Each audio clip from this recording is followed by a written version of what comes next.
te ensinando a resolver questões de heredograma em apenas 3 passos e mostrando isso para você na prática. Pois é, se você sempre teve dúvida e dificuldade em resolver questões com heredogramas, né, aquelas famosas árvores genealógicas com quadradinhos, com bolinhas, eu tô aqui para te ajudar a resolver isso com apenas 3 passos. Eu vou te mostrar 3 passos fundamentais que você vai, quando pegar um heredograma, você vai aplicar esses 3 passos e vai resolver a questão. É isso, a forma como você resolve toda e qualquer questão de heredogramas em apenas 3 passos. Então, olha só, se estudar dessa maneira estratégica já faz sentido para você, antes de terminar esse vídeo, já clica no link aqui abaixo e resgata 15 dias de acesso da minha plataforma de graça, para você não só estudar com essas técnicas, mas ter acesso a outros materiais que eu tenho lá dentro. Quando você terminar esse vídeo, você já vai assistir minha aula de resoluções de questões sobre heredogramas. Então pega esse presente aí, vai. Você não pode perder essa oportunidade. Então, agora vamos lá. Eu quero te entregar esses 3 passos na prática. Vamos lá.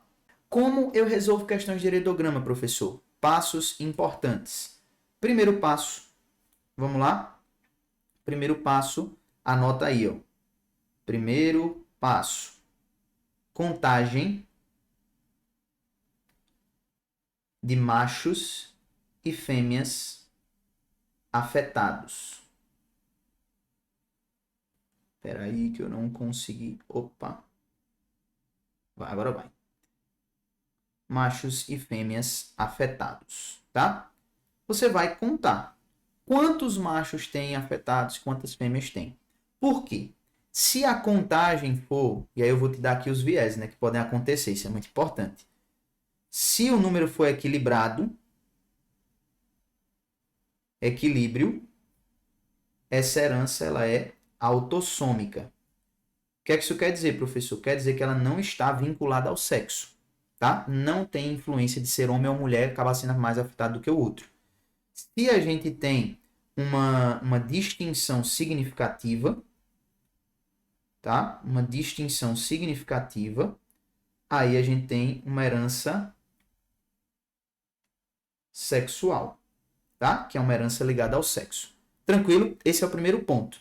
Com esse primeiro passo, você já identifica uma boa parte do padrão de herança. Segundo ponto, segundo passo, segunda observação, tá? O segundo passo é observar se existe pulo, tá? Se há pulos de geração. Como assim, professor?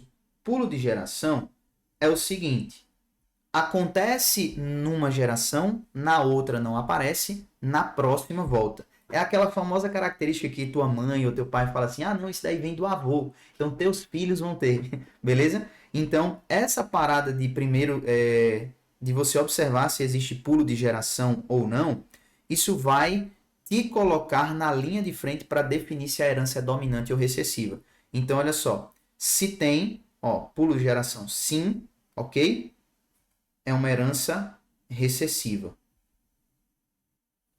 Se não tem pulo de geração, ou seja, toda geração tem alguém afetado, provavelmente é uma herança dominante, tá bom? Então, esses daqui são os dois principais passos. Com esse daqui você resolve tudo, tá? Existe um terceiro passo, mas só que esse terceiro passo ele só vai acontecer se você estiver num caso de herança ligada ao sexo. Como assim, professor? Se a herança for ligada ao sexo, você vai ter um terceiro passo para poder executar. Qual seria esse terceiro passo, professor? O terceiro passo seria, ó, eu vou colocar ele com um asterisco aqui, tá vermelho. E esse terceiro passo você só executa se aqui, ó, a gente tiver uma herança sexual. Vou até colocar aqui, eu vou grifar em vermelho, tá? Para você fazer essa correlação. Se tiver essa herança sexual, o terceiro passo é qual, professor? É observar qual parental. Deixa eu colocar aqui assim. Observar qual parental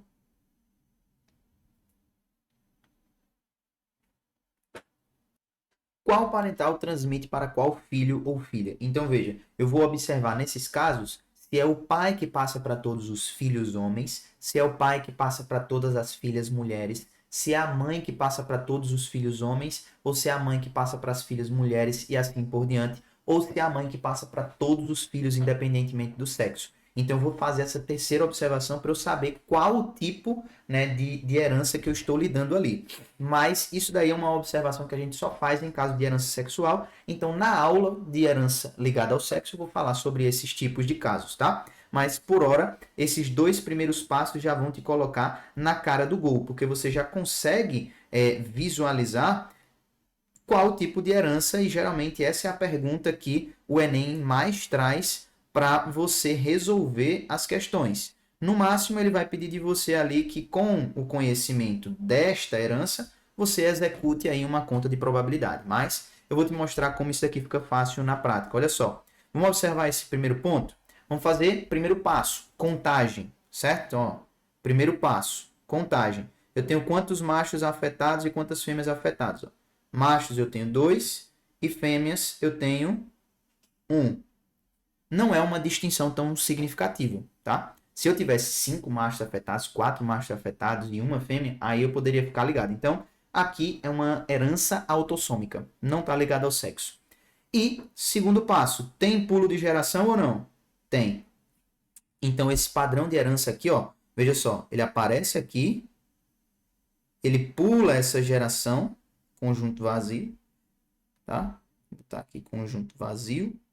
E aí, ele reaparece aqui, ó, lá nos netos, tá? Então, isso significa que essa é uma herança o quê? Autossômica recessiva. Pegou a visão? Essa aqui é a identificação do nosso padrão de herança. Vamos para o próximo. Vamos contar. Primeiro passo, machos e fêmeas afetados. Tenho 3 machos afetados e 2 fêmeas. Tem distinção significativa? Não.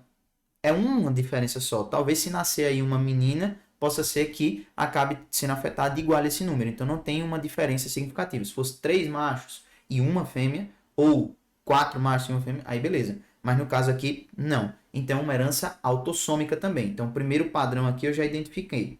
Autossômica. Segundo passo. Tem pulo de geração? Não. Toda geração tem alguém afetado. Toda geração tem alguém afetado. Então, isso daqui é uma provável herança autossômica dominante. Por que eu digo provável?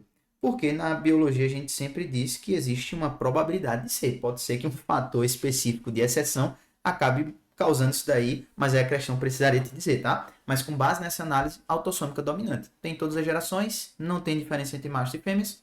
Pum, acabou, resolveu. Beleza?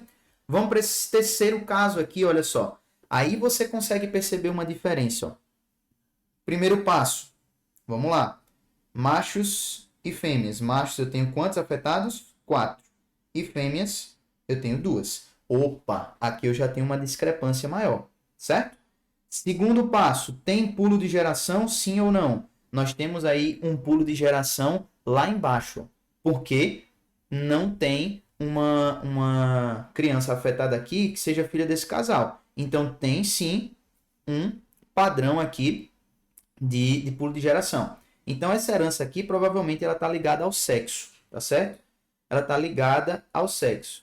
E aí, qual é o cromossomo sexual que ela está ligada? Aí você precisa executar o terceiro passo, que é observar qual parental transmite para qual filho. Eu tenho as mães transmitindo para todos os filhos homens. Então, todo filho homem de uma mãe afetada, ele é afetado.